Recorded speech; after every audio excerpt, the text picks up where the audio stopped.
जय महाराष्ट्र विद्यार्थी मित्रांनो, मराठी माहिती केंद्र या यूट्यूब चॅनलवर तुम्हा सगळ्यांचे स्वागत आहे. मित्रांनो, तुमच्यासाठी अजून एक शासकीय पदभरतीचा जी-आर घेऊन आलेलो आहे.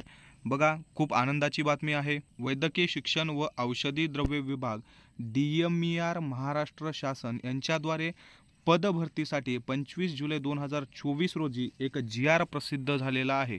त्यामध्ये बघा, विभागाच्या अधिपत्याखाली जे 17 शासकीय महाविद्यालय आणि रुग्णालय आहेत त्यांच्यासाठी सुरक्षा रक्षक जे आहे पद, या पदाची सेवा घेण्यासाठी मान्यता देण्यात आलेली आहे महाराष्ट्र शासनाद्वारे.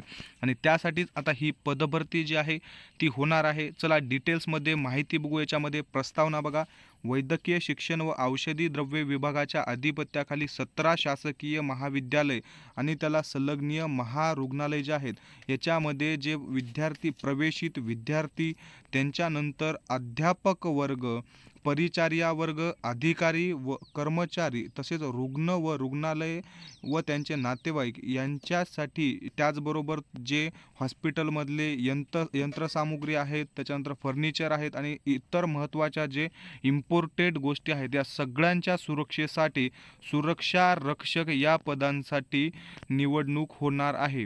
तर शासन निर्णय बघा काय आहे. वैद्यकीय शिक्षण व औषधी द्रव्य विभागाच्या अधिपत्याखाली परिशिष्ट अ मध्ये नमूद 17 शासकीय जे महारुग्णालय आहेत त्यांच्यामध्ये पदभरती होणार आहे आणि ती पदभरती 831 सुरक्षा रक्षक एवढी पदभरती होणार आहे. या भरतीमध्ये 831 एवढे सुरक्षा रक्षक पद जे आहेत ते भरून घेण्यात येणार आहेत आणि वेगवेगळ्या जे 17 शासकीय महारुग्णालय आहेत यांच्यामध्ये तुमची पोस्टिंग होणार आहे. आणि त्याचसाठी DMER आरोग्य विभागाचा हा जी-आर प्रसिद्ध झालेला आहे. तर चला बघू पद कोणते कोणते आहेत, आपण त्याविषयी माहिती बघू. यामध्ये GMC नंदुरबारमध्ये सुरक्षा निरीक्षकचे 2 आणि सुरक्षा रक्षकचे 45 असे एकूण 47 पद आहेत. त्यानंतर गोंदिया GMC मध्ये सुरक्षा पर्यवेक्षक 1 आणि सुरक्षा रक्षक 29 असे 30 पदं आहेत. त्यानंतर बघा, गोंदियाचं जे शासकीय महाविद्यालय आणि रुग्णालय आहे त्यामध्ये 1 सुरक्षा सहाय्यक अधिकारी, सुरक्षा पर्यवेक्षक 3, सुरक्षा रक्षक 68 असे 72 पदं आहेत. त्यानंतर हिंगोली GMC मध्ये 79, सिंधुदुर्गमध्ये सुरक्षा पर्यवेक्षक 1 आणि सुरक्षा रक्षक 41 असे 45 पदं. त्यानंतर GMC नांदेड येथे सुद्धा सुरक्षा रक्षकसाठी 30 पदं. त्याचबरोबर हिंगोलीचं जे शासकीय वैद्यकीय रुग्णालय आहे त्यामध्ये 15 पदं. इंदिरा गांधी जे हॉस्पिटल आहे नागपूरचं त्याच्यामध्ये 41 पदं. पुण्यातल्या BJ कॉलेजमध्ये प्रत्येकी 1 सुरक्षा रक्षक आणि सुरक्षा अधिकारी, सुरक्षा रक्षकचे 105 असे 109 पदं. त्याचबरोबर बघा, सातारामध्ये सुरक्षा पर्यवेक्षक 1, सुरक्षा रक्षक 41 असे एकूण 42 पदं.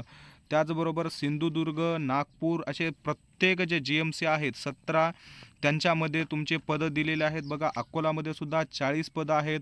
अकोला जे आहे तिथलं अतिविशेष उपचार तज्ज्ञचं जे रुग्णालय आहे तिथं सुरक्षा रक्षकच्या 54 जागा. त्याचबरोबर लातूरचं जे विलासराव देशमुख शासकीय रुग्णालय आहे तिथं सुरक्षा पर्यवेक्षकचे 3, सुरक्षा रक्षकचे 93 असे एकूण 96 पदं. त्याचबरोबर बघा, लातूरमध्ये 1 सुरक्षा पर्यवेक्षक आणि 41 सुरक्षा रक्षक असे 42 पदं. आणि विलासराव देशमुख अतिविशेष उपचार जे रुग्णालय आहे सुरक्षा पर्यवेक्षकचं 1 आणि सुरक्षा रक्षकचे 40 असे एकूण 41. तर बघा, वेगवेगळ्या महाराष्ट्रातल्या पूर्ण GMC ज्या आहेत 17 GMC, या 17 GMC मध्ये जवळपास 831 एकूण पदांसाठी जी आहे ही पदभरती होणार आहे. आणि त्यासाठीचा जो हा जी-आर आहे तो जी-आर ऑफिशियली प्रसिद्ध झालेला आहे मित्रांनो. आणि त्यासाठीचा हा जी-आर आपण पूर्ण डिटेल्समध्ये पाहिला आहे. आणि ही जी पदभरती आहे ही पदभरती मित्रांनो बाह्य स्रोताद्वारे होणार आहे. ही खूप महत्त्वाची बाब आहे. यामध्ये लक्षात घेण्यासारखी, सुरक्षा दृष्टीने एकूण 831 जे पदं आहेत विविध अधिकारी आणि कर्मचारी यांचे बाह्य स्रोत सेवा पुरवठा जे आहे त्यांच्याद्वारे होणार आहे. म्हणजे ही तुमची परमनंट भरती नसणार आहे, ही कॉन्ट्रॅक्च्युअल भरती आहे. आणि या कॉन्ट्रॅक्च्युअल भरतीसाठी बघा 10 जे वेगवेगळ्या संस्था आहेत यांच्याकडून त्यांना टेंडर देण्यात येणार आहे. आणि त्या संस्थेद्वारे तुम्हाला 831 जी सुरक्षा रक्षकांची पदभरती आहे ही पदभरती करून घेण्यात येणार आहे. आणि त्यासाठी भरतीचा हा जी.आर आपण डिटेल्समध्ये पाहिला आहे. तर तुम्हाला व्हिडिओ आवडला असेल तर नक्की लाईक करा, चॅनलला सबस्क्राईब करा, शेअर करा. त्याचबरोबर तुमचे काही प्रश्न असतील तर खाली कमेंट बॉक्समध्ये नक्की विचारा. आणि मित्रांनो, तुम्हाला सगळे PDF नोट्स मिळवण्यासाठी आपले टेलिग्राम चॅनल नक्की जॉईन करा. धन्यवाद.